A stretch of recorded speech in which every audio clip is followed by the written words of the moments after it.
Sharavati pump storage ಭೂಗತ ಜಲವಿದ್ಯುತ್ ಯೋಜನೆಯ ಆಳ ಅಗಲ. ಉತ್ತರ ಕನ್ನಡ ಮತ್ತು ಶಿವಮೊಗ್ಗ ಜಿಲ್ಲೆಯ ಒಳಗೊಂಡಂತೆ ಪ್ರಾಸ್ತಾವಿಕ ಶರಾವತಿ ಪಂಪ್ ಸ್ಟೋರೇಜ್ ಯೋಜನೆಯ ವಿರೋಧದ ನಡುವೆ ಇದೀಗ ಸ್ಥಳಕ್ಕೆ ಭೇಟಿ ನೀಡಿ ವರದಿ ಸಲ್ಲಿಸುವಂತೆ ಮಂಡಳಿಯ ಸದಸ್ಯರಿಗೆ ರಾಷ್ಟ್ರೀಯ ವನ್ಯಜೀವಿ ಮಂಡಳಿಯ ಸ್ಥಾಯಿ ಸಮಿತಿ ನಿರ್ದೇಶನ ನೀಡಿದೆ. ನವದೆಹಲಿಯಲ್ಲಿ ನಡೆದ ಮಂಡಳಿಯ ಸ್ಥಾಯಿ ಸಮಿತಿಯ 85ನೇ ಸಭೆಯಲ್ಲಿ ಈ ತೀರ್ಮಾನಕ್ಕೆ ಬರಲಾಗಿದೆ. ಯೋಜನೆಗೆ ತಾತ್ವಿಕ ಒಪ್ಪಿಗೆ ನೀಡಿರುವುದಕ್ಕೆ ಮಂಡಳಿಯ ಇಬ್ಬರು ಸದಸ್ಯರು ಜೂನ್ನಲ್ಲಿ ನಡೆದ ಸ್ಥಾಯಿ ಸಮಿತಿ ಸಭೆಯಲ್ಲಿ ಆಕ್ಷೇಪ ವ್ಯಕ್ತಪಡಿಸಿದ್ದರು.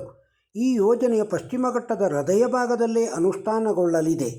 ಈ ಪ್ರದೇಶವನ್ನು ಯುನೆಸ್ಕೋದ ಜೀವವೈವಿಧ್ಯ ತಾಣವೆಂದು ಗುರುತಿಸಲಾಗಿದೆ. ಒಂದು ವೇಳೆ ಯೋಜನೆ ಅನುಷ್ಠಾನಗೊಂಡರೆ ಅಪಾರ ಹಾನಿಯಾಗಲಿದೆ ಎಂದು ಎಚ್ಚರಿಸಿದ್ದರು. ಶರಾವತಿ ಪಂಪ್ ಸ್ಟೋರೇಜ್ನಂತಹ ದೊಡ್ಡ ಯೋಜನೆಗಳನ್ನು ಪರಿಶೀಲಿಸಲು ಸಾಕಷ್ಟು ಸಮಯದ ಅಗತ್ಯವೂ ಇದೆ. ತರಾತುರಿಯಲ್ಲಿ ಅನುಮೋದನೆ ನೀಡಿರುವುದು ಸರಿಯಲ್ಲ. ಪ್ರಸ್ತಾವನೆಯನ್ನು ಪರಿಶೀಲಿಸುವ ಅಗತ್ಯ ಇದೆ ಎಂದು ಸದಸ್ಯರಾದ ಎಚ್. ಸಿಂಗ್ ಹಾಗೂ ಆರ್. ಸುಕುಮಾರ್ ಸಭೆಯಲ್ಲಿ ಆಗ್ರಹಿಸಿದ್ದರು. 85ನೇ ಸಭೆಯಲ್ಲಿ ಈ ವಿಷಯ ಮತ್ತೆ ಪ್ರಸ್ತಾಪವಾಗಿದೆ. ಈ ಯೋಜನೆಗೆ ಈಗಾಗಲೇ ತಾತ್ವಿಕ ಒಪ್ಪಿಗೆ ನೀಡಲಾಗಿದೆ ಎಂಬ ವಿಷಯವೂ ಚರ್ಚೆಗೆ ಬಂದಿದೆ. ಸ್ಥಳ ಪರಿಶೀಲನೆ ನಡೆಸಿ ವರದಿ ತರಿಸಿಕೊಳ್ಳಬೇಕು ಎಂಬ ಸದಸ್ಯರ ಸಭೆಗೆ ಸಮಿತಿಯ ಅಧ್ಯಕ್ಷರೂ ಆಗಿರುವ ಕೇಂದ್ರ ಅರಣ್ಯ ಹಾಗೂ ಪರಿಸರ ಸಚಿವ ಭೂಪೇಂದರ್ ಯಾದವ್ ಸಹಮತ ವ್ಯಕ್ತಪಡಿಸಿದರು. ಎಸ್.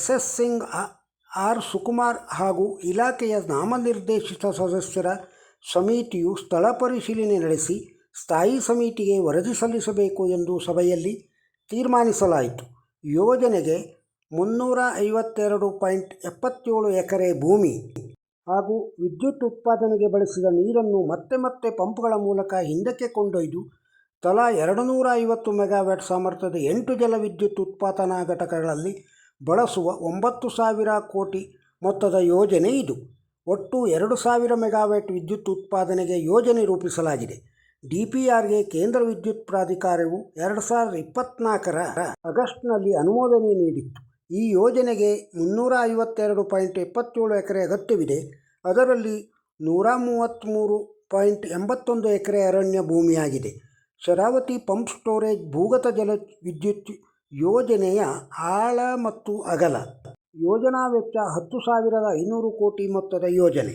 ಯೋಜನೆಗೆ ಒಳಗೊಂಡ ಜಿಲ್ಲೆ ಉತ್ತರ ಕನ್ನಡ ಮತ್ತು ಶಿವಮೊಗ್ಗ ಜಿಲ್ಲೆ.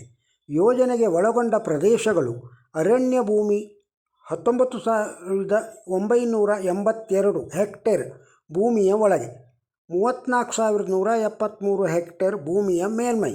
ಒಟ್ಟು ಅರಣ್ಯ ಭೂಮಿ 54,155 ಹೆಕ್ಟೇರ್.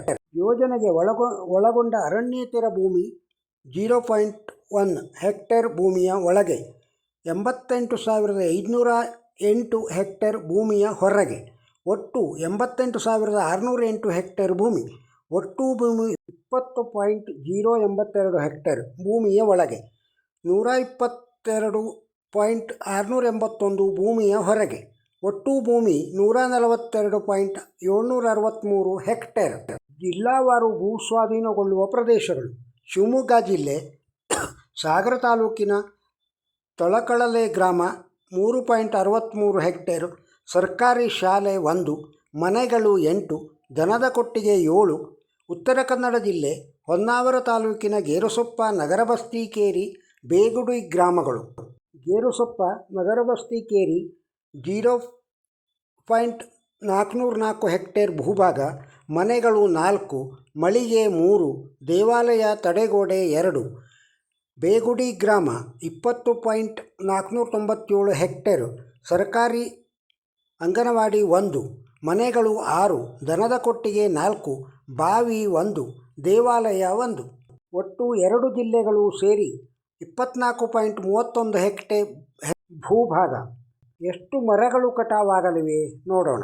ಶಿವಮೊಗ್ಗ ಜಿಲ್ಲೆಯ ಸಾಗರ ವಿಭಾಗ 745 ಮರಗಳು, ಶಿವಮೊಗ್ಗ ವನ್ಯಜೀವಿ ವಲಯ 1,518 ಮರಗಳು, ಉತ್ತರ ಕನ್ನಡದ ಹೊನ್ನಾವರ ವಿಭಾಗ 13,756 ಮರಗಳು.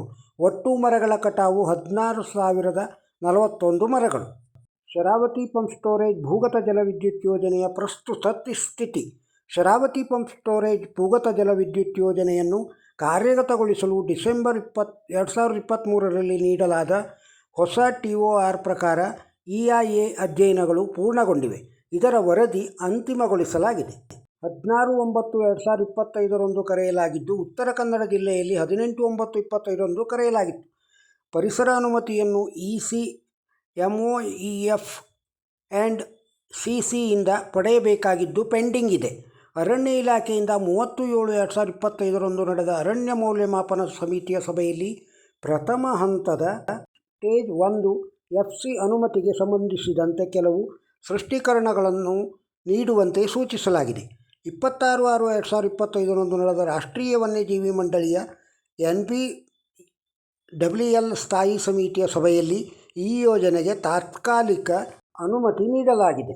ಯೋಜನೆಯನ್ನು ಶರಾವತಿ ಕಣಿವೆ ಪ್ರದೇಶದಲ್ಲಿ ಸ್ಥಾಪಿಸಲಾಗಿದ್ದು, ಯೋಜನೆಯ ಕೆಳಮಟ್ಟದಲ್ಲಿ ಗೇರುಸೊಪ್ಪ ಹಾಗೂ ಮೇಲ್ಮಟ್ಟದಲ್ಲಿ ತಳಕಳಲೆ ಜಲಾಶಯಗಳು ಅಸ್ತಿತ್ವದಲ್ಲಿ ಇದ್ದು, ಎರಡೂ ಜಲಾಶಯವನ್ನು 7 ಕಿಲೋಮೀಟರ್ ಸುರಂಗ ಮಾರ್ಗದ ಮೂಲಕ ಜೋಡಿಸಿ ನೀರು ಹರಿಬಿಟ್ಟು ವಿದ್ಯುತ್ ಉತ್ಪಾದನೆಗೆ ಕಾರ್ಯನಿರ್ವಹಿಸಲಾಗುವುದು.